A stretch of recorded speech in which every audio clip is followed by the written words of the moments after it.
Ashaamar kafuunee akka moltoo hordoftoota fi daawwattoota JMN irraa oduu isinitti himaa oduu galgala kana qindeeffachuun kan isinitti himu ani Misraa Bayyaani. Jalqaba irratti hangafoota oduu. Ministeerri muummee Dr. Abiy Ahmed pirezidaantii baankii investimentii bu'uura misoomaa Luukiin waliin mari'atan.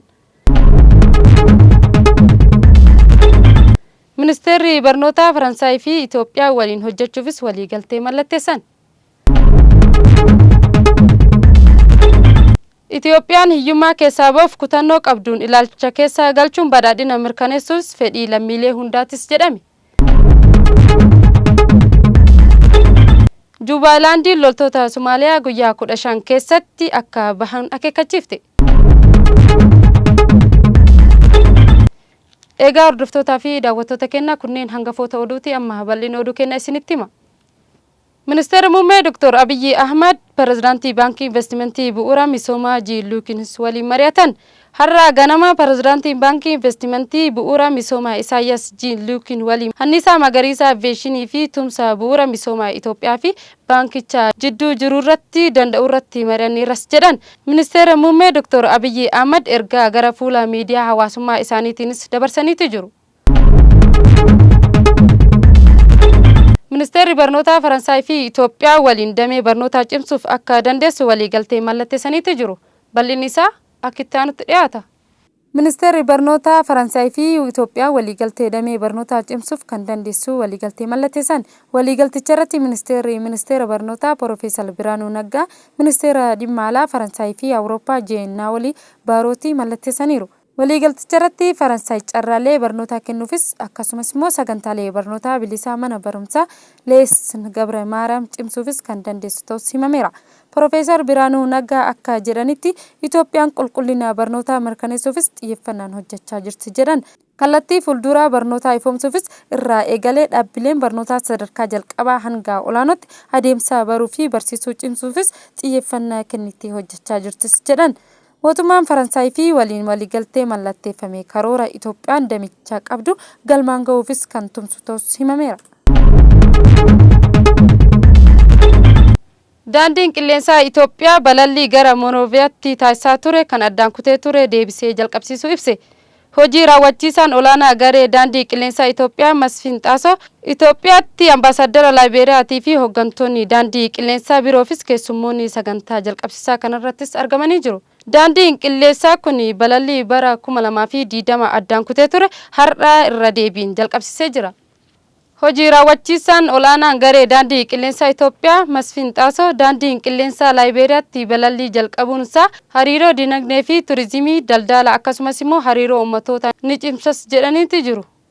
Daandiin qilleensichaa yeroo ammaa xiyyaarota 147 qabuun balallii idil addunyaa 140 fi kan biyya keessaa 22 kan qaqqabu yoo ta'us bara 2025tti galii waggaatti argatu doolaara biliyoona 25 guddisutti waggaatti imaltoota miliyoona 67 imalchiisuufis mul'ata kaawwatee jiras jedhan. Hundeeffama paartii badhaadhinaa waggaa 5ffaa bakka ministeera muummee Dr. Abiy Ahmed argamanitti godaanbaa yaadannoo injifannoo Adawatti kabajamee jira. Bal'inni isaa akka itti aanutti dhiyaata. Hundeeffama paartii badhaadhinaa waggaa 5ffaa bakka ministeera muummee Dr. Abiy Ahmed argamanitti godaanbaa yaadannoo injifannoo Adawatti kabajamee jira. Guyyaan kun mata duree olaantummaa yaada badhaadhina hundaa galeessa jedhuunis kabajame. Sagantaa kanarratti pirezidaantiin paartii badhaadhinaa fi ministeerri muummee Dr. Abiy Ahmed dabalatee hoggansi mootummaa olaanoo dippiloomaatotaa fi keessummoonni paartichaa miseensonni paartichaa fi keessummoonni garagaras argamanii jiru. Pirezidaantii itti aanaa paartii badhaadhinaa fi qindeessaan gidduu gala ijaarsaa sirna dimokiraasii obbo Adam Faaraa paartiin badhaadhinaa seenessaa qeenxee kan mormu paartii tokkummaa fi sabdaneessaa biyyaaf hojjetus jedhan. Guyyaan hundeeffama paartii badhaadhinaa waggaa 5ffaa guutuu biyyattiitti sirnoota garagaraan kabajamee turuu himanii kaayyoon guyyaa kanaa kabajuus ciminoota jiran itti fufiinsuufis hanqinoota mudatan furuun badhaadhina waloo mirkaneessuufis ta'us dubbatan. Ministeera muummee Dr. Abiy Ahmed badhaadhinni abjuu fi kaayyoo keenya akkasumas immoo humna raawwachiisummaa keenyaatis jedhan. Biyyattiitti jijjiirama asitti gama dippiloomaasii misoomaa fi qonna industirii albuudaa fi turizimii kanneen biroo hojiileen boonsaan hojjetamee jiras jedhan.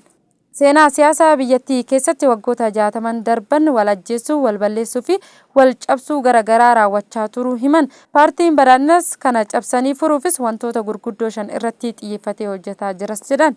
Hojiileewwan kunneen hojjetaman keessaa qormaatilee garaagaraa turuun kan yaadachiisan Ministeera Muummee Dr. Abiyyi Ahmad ammallee rakkoon nageenyaa biyyattiifis qormaata ta'us dubbatan. Naannolee Oromiyaa fi Amaaraa keessatti qaamolee hidhatanii jiraniin hidhannoo mootummaa mo'achuufis waan hin danda'amneef gara nagaatti dhufuun nageenyaaf dursa kennuu qaban jedhan. Paartiin Badhaadhinaa waggoota 5 itti aanan kan obboloowwan itti wal ajjeesan osoo hin taane kan lammiileen tokkummaa fi jaalala waliin jiraataniifis dinagdee biyyattii itti fooyya'ee akka ta'us hojjechaa jiras jedhan. Jiraattonni magaalaa Arbaa Mincii keessummoota guyyoota sabootaa fi sablammoota uummattoota Itoophiyaa 19ffaa kabajuufis kutannoon biyyattii garaagaraa irraa gara magaalaatti dhufan simachuufis qophoofneerras jedhan. Obbolummaa tokkummaa fi sabdaneessummaa karaa eeggateen keessummoota simachuuf qophoofneerra jechuunis ibsan.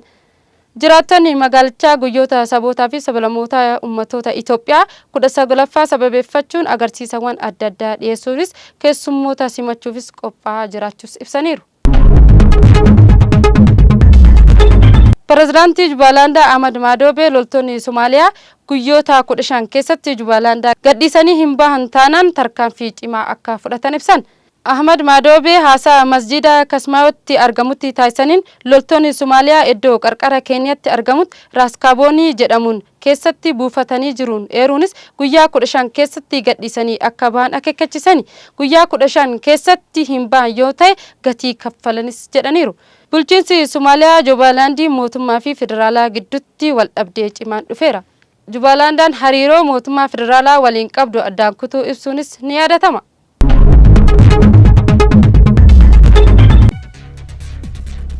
Egaa hordoftoota fi daawwattoota keenya oduun galgala kanaaf qindeeffanne asumarratti goolabna. Oduu faana kan isin faana ture ani Misraa Bayaanii qophiin hafan GMN irraa itti fufuu gama kootiin nagaatti.